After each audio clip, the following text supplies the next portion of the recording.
selection of 6 and 8 irons. I didn't want to bring them all. These are quite interesting.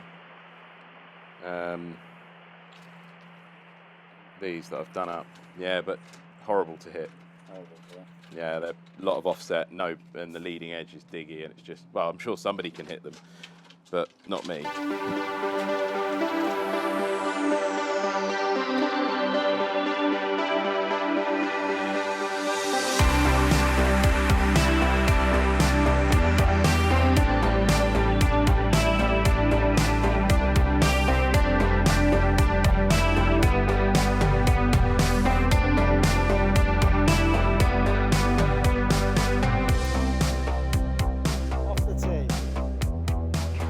These irons, these are my Mizuno Tezoid Pros, which obviously when the day came up and the cookie jar boys said, like, do you fancy playing? I was like, great, yeah, retro day.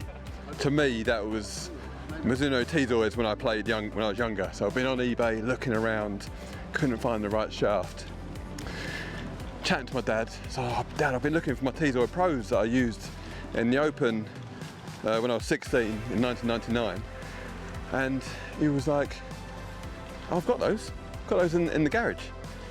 So lo and behold, these are my Tezoid Pros that I used in the Open at 16 years old. But actually, on saying that, they're not actually mine, actually my dad's, because true to junior form, I used to borrow them off my dad when he wasn't playing. So, and then I actually qualified for the Open with them, so they kind of became mine. But yeah, essentially these are still belong to the old pot and pan, but he let me borrow them for this big day out today.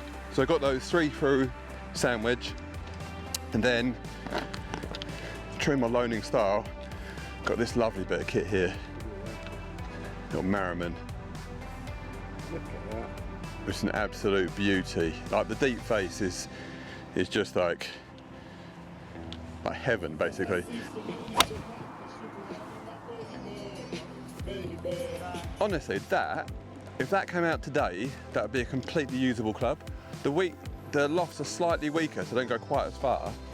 But honestly, I would use that. Well, I'm using it. I would use these today. Good shafts, rifle, 6.5, forged head. It just feels so good. So they go about half a club shorter, but I think that's because they'll be, James Day will know better, I think they're a bit weaker in loft. But yeah, I mean, 25, 26, 27 years old, and that club would literally hold its weight today. So yeah, a bit of an emotional experience for these. Having not used them, you know what, I'd actually go as far to say, this is something, I've not used these since the Open. Like, the dirt in these grooves will be there from the 99 Open, because I got a brand new set that week and started using a new set. So yeah, quite an emotional set of golf clubs there. As the rain comes down, a little bump and run there. Chasing it up, yeah, nice touch. So this is a recent purchase. It's a little bit special because it's a tour issue Mizuno TP5 3-wood.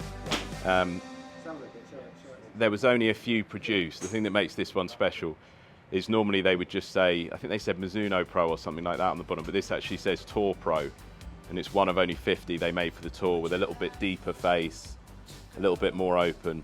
It's had a beautiful refinish done on it, where it's this sort of matte finish rather than that kind of toffee apple look that they get sometimes when they've got too much varnish on them. It's another club I shouldn't really be using, but it's irresistible. Very stiff. I've actually cut it down a bit. It's got the Victory half chord on it.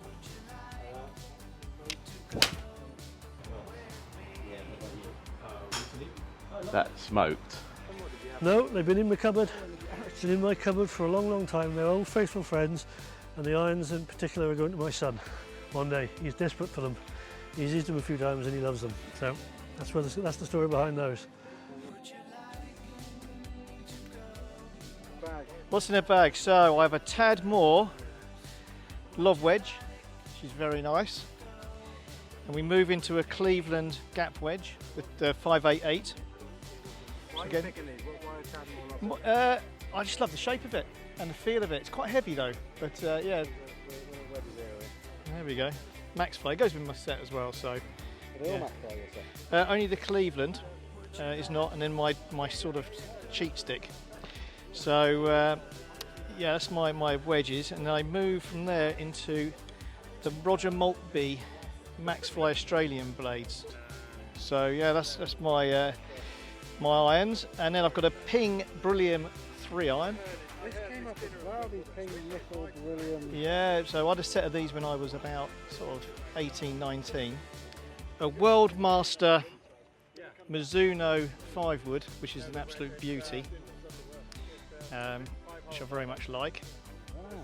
Yeah, it's a cracker. Courtesy of a guy called Simon Chapman, whose father imported 80% of the persimmon to the UK. My first ever persimmon driver when I was 13. What is it? McGregor Muirfield.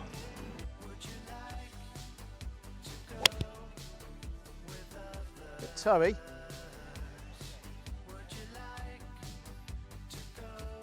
Part of our retro day here at West Byfleet Golf Club, we are collecting old golf clubs for Entebbe Golf Club in Uganda. It's an amazing cause, basically old clubs that people here maybe no longer have a use for. I don't know about anybody else, but after my round out there, I've got quite a few clubs that I don't seem to have much use for. We can give those clubs a second life. They get gifted to kids out there in Entebbe, which is in Uganda. It's a great cause. It means that people out there can enjoy the game of golf just like we enjoy it here. So, I've got some McGregor Jack Nicklaus Muirfield 20th editions. I think they're from the 1989. Picked them up last night from a guy in Gillingham for 50 quid. Facebook Marketplace. Hit a few on the range, not very good, but they look the part. And it's just nice to try something different.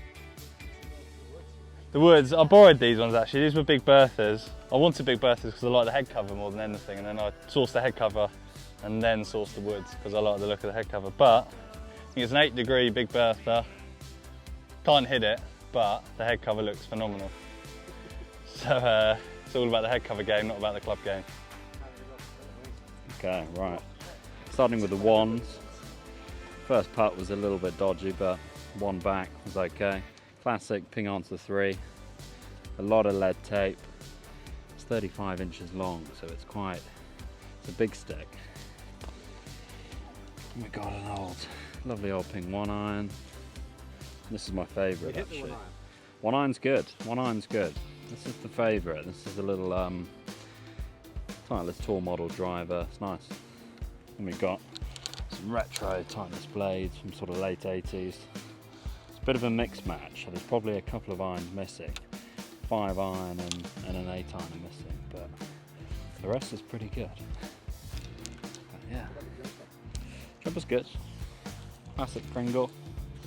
No, it's nice. It's so good. I think I'm going to wear it sort of. Could be the next daily. So really good. Head cover. Represent. Couldn't miss that one out. Yeah, really good. The rain stopped. It's going to be good. It's going to be a good day.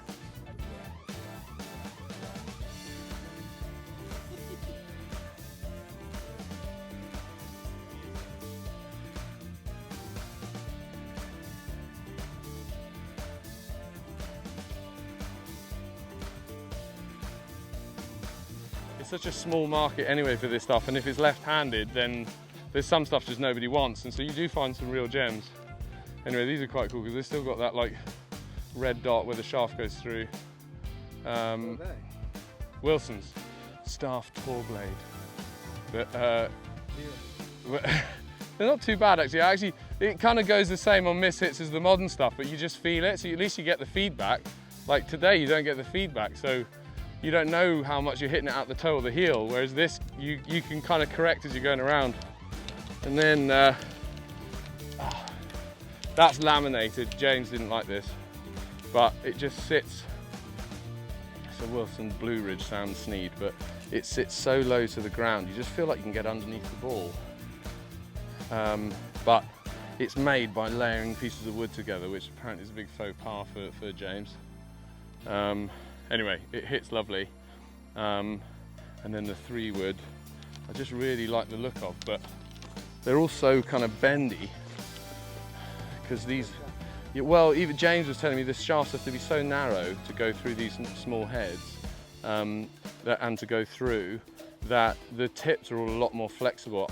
I find they're a lot easier to turn over, and that it just looks pretty, but I find that you don't really miss left or right in terms of spin. You block left and right, but the ball's still moving forward, so the misses are so playable. I might put that one in the bag. I think so. The other thing is, every single grip on all these old clubs is ribbed, which is actually, you forget how good that is to play with, but they don't really do it anymore. And the rib is massive, not like the modern ones that are tiny, you can barely feel them.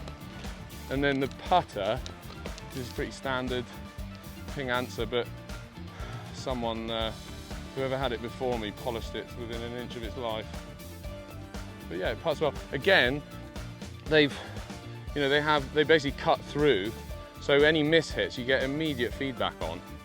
So again, you're getting all the information you want, all the stuff that kind of helps you hit the ball better with forgiveness. You're not getting any information back. So you can be hitting it a quarter inch out the heel or toe and you just don't know. So I like to think these help your game a bit. The bag, Ping L8, and it's, I think I had to fight quite a few people on eBay to get that colour scheme, but it comes into its own in the sun. It's sort of two-tone. Anyway, yeah, I got a real soft spot for this one. I think a few other people out here do as well, so I've had a few comments.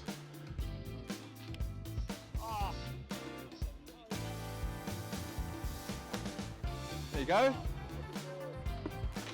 So there.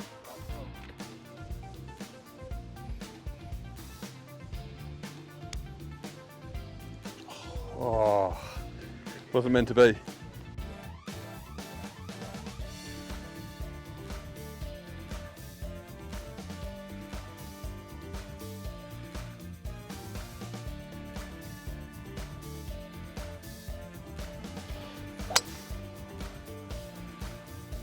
With me?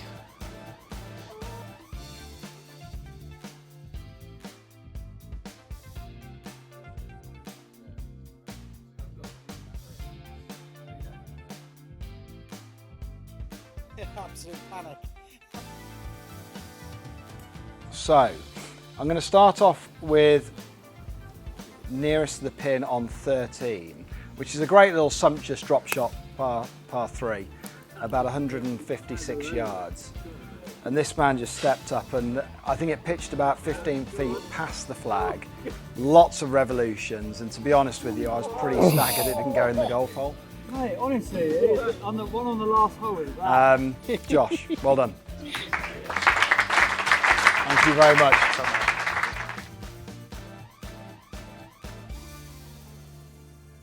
And then the best net, which is of course for Sanders' new golf bag. Wax canvas, anything else to add? Italian leather. Italian leather, wax canvas, been through multiple design iterations. This goes to the person who would have, I'm sorry Ryan, you were the stand-in for the best on show. Bernie Scotland. 34 points, well done Bernie.